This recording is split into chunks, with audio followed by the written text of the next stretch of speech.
What you're about to experience is one man's quest to see beyond the tumultuous period we're in and to envision what lies just beyond our grasp, yet well within our reach. Welcome to Larry Rifkin's America Trends, where the future has arrived, and it's just in time.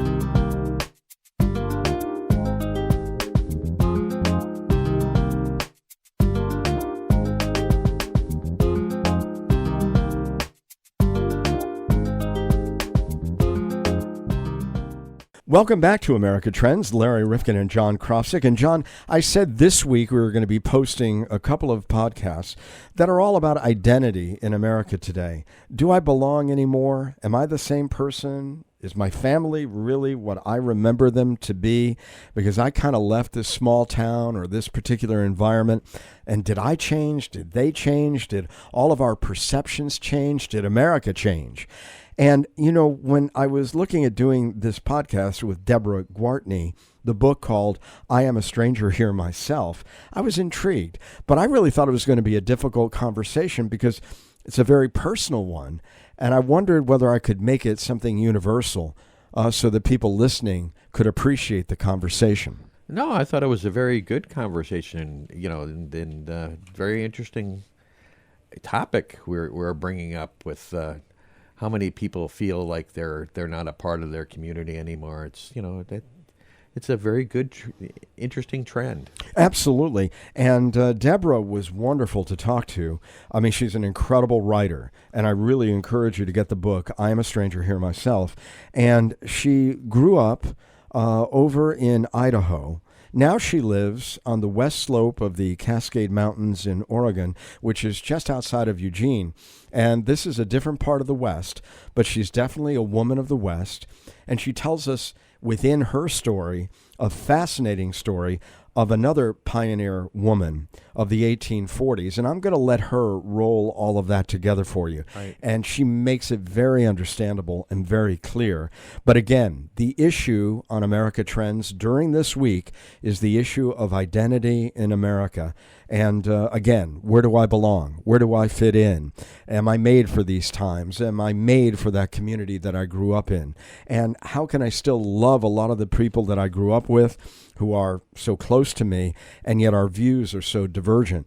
And I think she does a beautiful job of expressing herself in that regard. She does. She does a very good job. So let's get to her right now. Debra, today on America Trends. With us on the line is Debra Gwartney, and she is the author of I Am a Stranger Here Myself. And Debra, of course, you are a writing teacher at the University of Pacific University. Tell us what it is that you wanted to do in this book, which is so textured and so layered. But just the title, I Am a Stranger Here Myself. I heard that title a long time ago when I watched this very strange, kind of odd Western movie called Johnny Guitar with Lauren Bacall, and this is about a guy who comes to town and with a guitar on his horse instead of a rifle, and everybody's curious about that, and he's just going to bring this kind of different attitude to town. And somebody stops him on the street and asks him, I can't remember, where's the bank or something, and he says, well, I don't know, friend, I'm a stranger here myself. And it really struck me as this idea that of the West, you know, when all of us were strangers at some point in the West. We're all part of that Western expansion. It just wasn't that long ago. And I can reach back to my family who came here in the 1860s, and, and I see how they helped form the idea of the West, which is an idea that I'm not all that totally comfortable with. But I see how they got swept into it, and so I wanted to examine the idea that I feel a stranger in a place where my family has lived for 5 generations, and I'm very interested in those first people, those first white people to come out here, because I think they were strangers, and they brought their strangeness with them.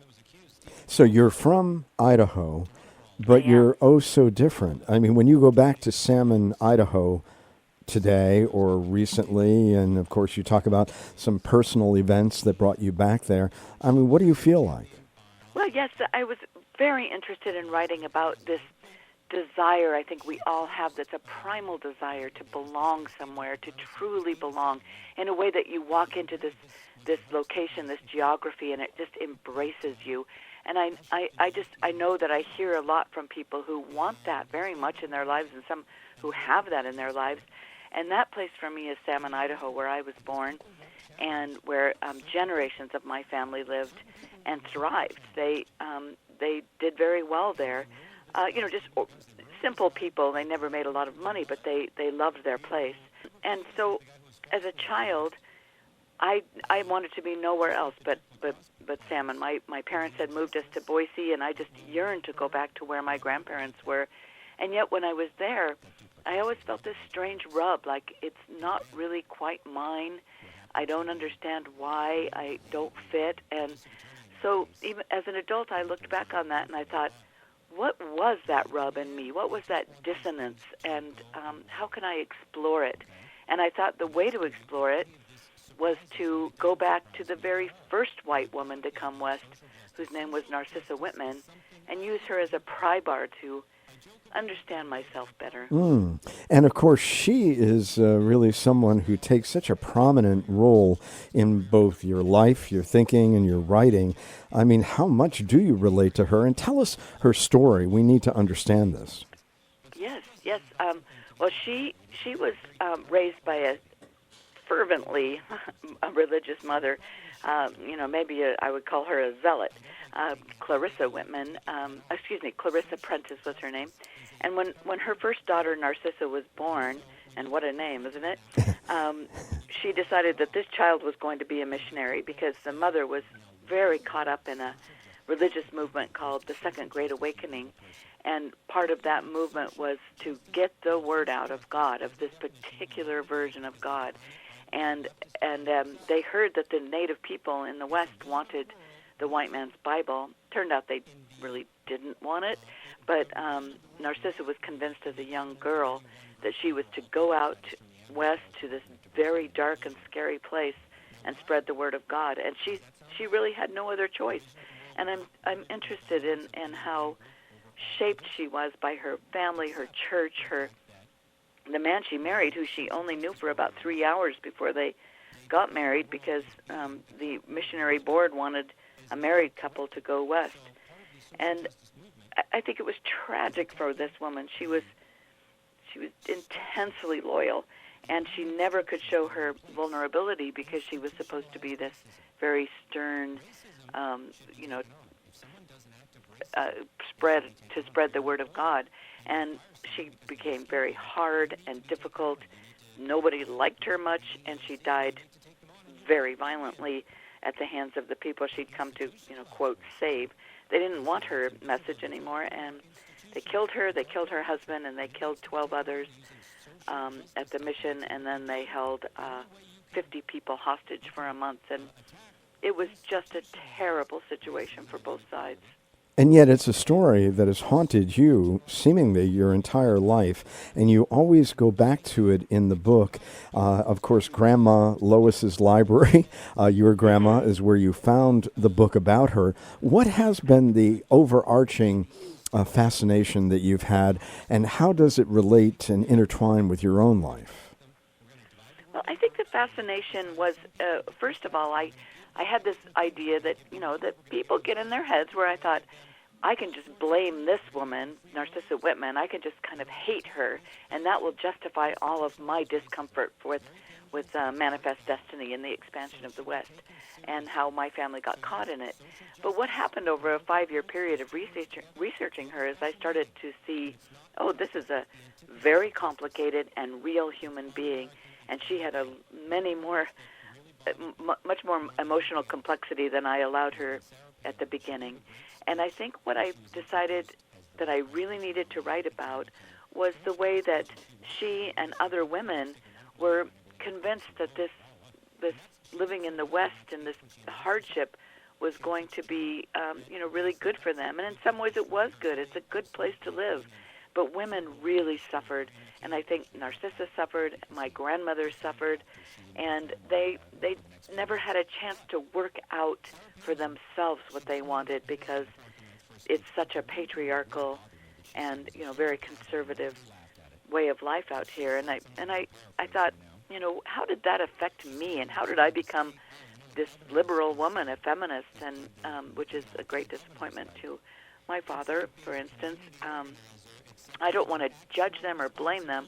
I just wanted to look at myself and say, how did I become so different than these women who came out here and made a life?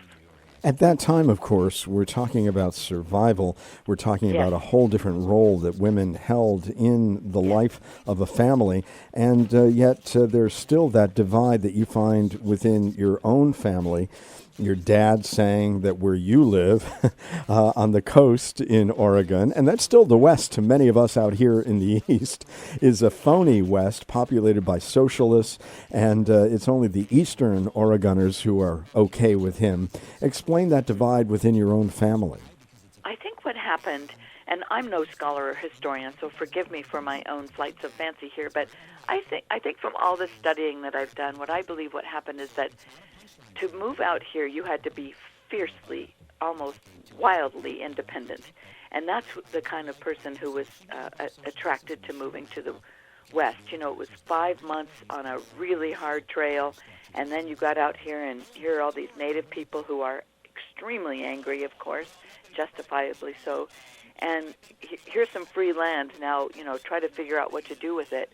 And when my family got out here in the 1860s, I think they looked around and said, here's our free land. We're going to make ranches. We're going to mine for copper and gold. We're going to cut down trees. And, this land is our land to take and use as we want. And that got deeply ingrained in my family. But when I was a kid, it just didn't sit well with me. I thought, why is it okay to cut all these trees and to poison the streams with cattle? And, why is it okay for women to always take the back seat to men and to do as the men say? And so I really rubbed against it. And so, and I think my sister as well. And we've moved on to more progressive attitudes. And it's, in this time right now of such polarization in our country, we're really feeling it. As a girl in the family and someone from Idaho, you stayed loyal to a certain set of values, or the family did, and you started moving away from them. You say that it was keep government out and guns close by. I mean, what has that done? Because we've talked to others, and we're trying to put this into a bit of a mini-series about people who have diverged from their own family roots. What has it meant to your family? Because you have developed your own independent spirit, your own way of thinking about the world, as opposed to what was given to you as the values that they held dear. How difficult has that been in trying to keep a family together? Because as I recall in the book, you said there was about a 30-year period where you made yourself rather scarce from your family. Yeah, so it's been a strain for me because I love my family and I love Idaho. It's such a beautiful place that feeds me and feeds my imagination and shaped who I am. So I want to be there. But when I go back, and especially when I went back these last few decades, there was just no way for me to go back without getting in the snarl of politics. Even when I tried not to, it's just so strong there. I remember I went back with my daughters. I have 4 daughters, and my grandfather was talking to them, and he was telling them, oh, this Sarah Palin woman, she is going to save us. She's fantastic. If you want a woman politician, she's the one for you. And my teenagers were looking at me like, what? Because they certainly hadn't heard that about Sarah Palin. So it's hard. It was hard for me to constantly juggle and balance. And I took a cowardly way out, which was just not to go back very often. And now I feel great remorse because I miss it. I miss my place. Yeah, I think a lot of people can really identify with that. I mean, if you question the political beliefs that you were raised with, are you still welcome at home? I mean, you're saying you feel estranged, and of course the book is called I Am a Stranger Here Myself, but are you welcome by those family members who have retained a lot of that conservative spirit and ideology? Well, I am welcomed. I just saw my father a couple weeks ago, and yes, he welcomed me into his home, and his wife did, and we went out for a nice dinner. But, in the middle of dinner, he has to lecture me about Trump, and it's just so hard to say, I can't listen to this anymore, even at my ripe old age. Unfortunately, I let myself engage with the argument, and we went nowhere with it. We ended up just hurting each other's feelings. And so, I try to remember that one reason I wrote the book is because I think that Narcissa, by becoming so hard, so narrow-minded, that she would not listen to anybody else's idea of land use or, how to raise a family, or especially anyone else's idea of the divine, she would not open herself up to it, and it was ruinous. And so I keep telling myself, my job now is to be more of a listener and less of a talker. I want to try to understand better why it's so important for my father and other people in my family to stay absolutely true to these politics. And so much of it, for me in Idaho, is about guns. That they're very afraid that somebody's going to come take their guns away. Now, your father, though, had a higher education. Didn't he go to Harvard at one point?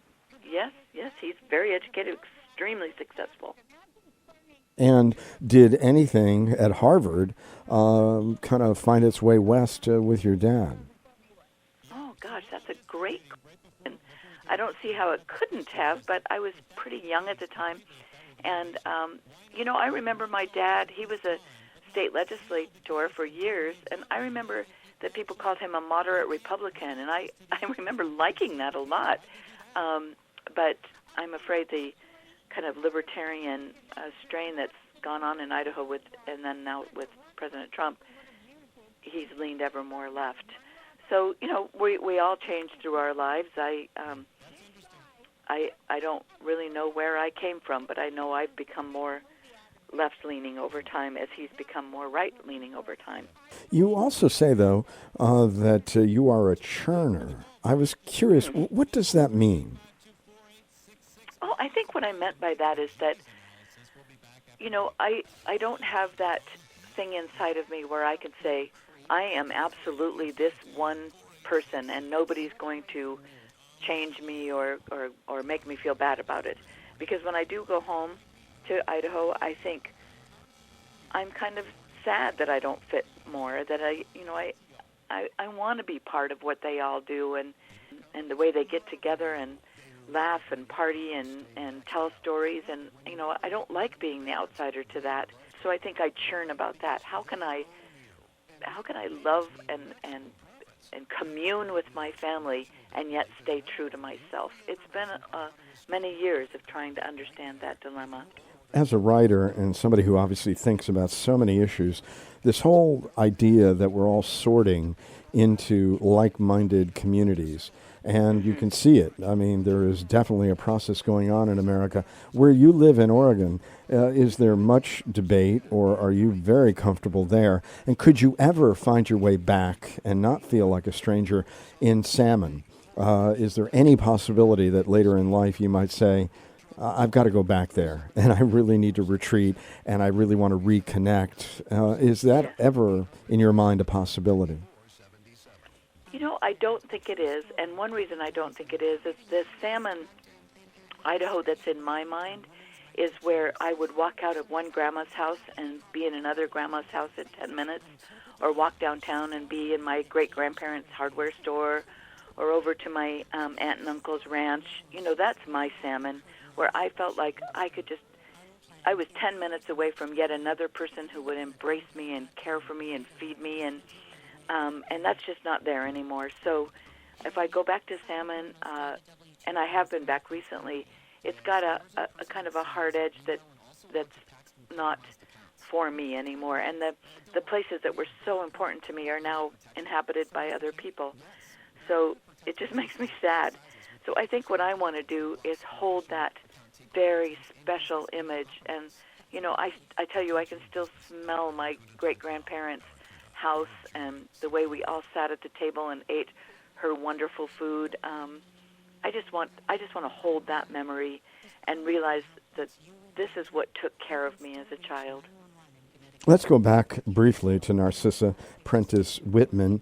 And as you write, she was a missionary killed so brutally by the people she'd come to save that her death changed the very course of the settling of the West. When you look at women in the West today, what kind of contribution? We all hear that the West is changing, that in fact from Colorado over, there is a purple haze, and then it becomes very blue in California. Oregon, of course, many parts of it very blue. I mean, what is the West today, and what is it that you, as a woman of the West, whether you consider yourself that or not, I clearly believe you are in some way. Maybe it's not exactly the way the women left behind in Idaho may look at it. What do you want to leave behind? Yes, I love that question. Thank you so much. I think what I got out of writing this book, and what I wanted to promote in the book, is the idea that the story of the expansion of the West has been almost exclusively told through the male point of view. There are very few stories about the women who came out here and made a life. And as much as I totally disagree with just about everything Narcissa Whitman did, I am very glad I told her story, because she shaped the West. It wasn't just Marcus Whitman who shaped it. She had a huge role in that. And I want to find other women who played both positive and negative roles in the expansion of the West, because they had a powerful place here that has never been recognized. And I really believe that if we go back several generations, so it's 6 generations with Narcissa, and really look at how women shaped their communities, how they raised their families, the values that the women created and held to, I think we're just going to be healthier out here if we understand that this is not an exclusively patriarchal experience. You mentioned earlier that when you go back today and talk to your dad, you listen more and try to engage a little bit less. Some people say 2 ears and only 1 mouth, therefore listen more. How can Americans who are listening to this hold to their beliefs, whatever they may be, and yet still go home, even if they are divergent from their family and the place that they love? How can they do that? Any advice you might have? Well, maybe some of them would call and give me some advice about that, because I still struggle with it, although I do think that just writing this book made me realize the negative role of judgment. You know, that when we're quick to judge, it's so hard to get out of that little space. And so I think the best we can do right now is to, see that everyone loves this country. We're all trying to find a way forward, and we're not going to always agree, but we want the country to thrive. And, I want the country to thrive. I want Idaho to thrive. And when I recently saw that this stunningly smart and just a firecracker woman, a Native American woman, ran for governor in Idaho, and I just thought nothing could be better for that state. And, she did really well. She didn't win, but she did well. People noticed her, and I thought it is time for us to recognize that Native people are still here, and they need to play a role in what the West means. Absolutely. Debra Gwartney, I can't thank you enough for joining us today and sharing this beautiful memoir. I Am a Stranger Here Myself. Thank you so much for being a part of America Trends and sharing that Western tradition and experience with us. I so appreciate your wonderful questions and your interest in the book. It's really exciting. Thank you. Hey, Larry, I got some exciting news. Well, let's hear it, John. We are now part of the MHNR network. Really? Where can you find the MHNR network? We can find us at mhnrnetwork.com. Let's go there right now. All right.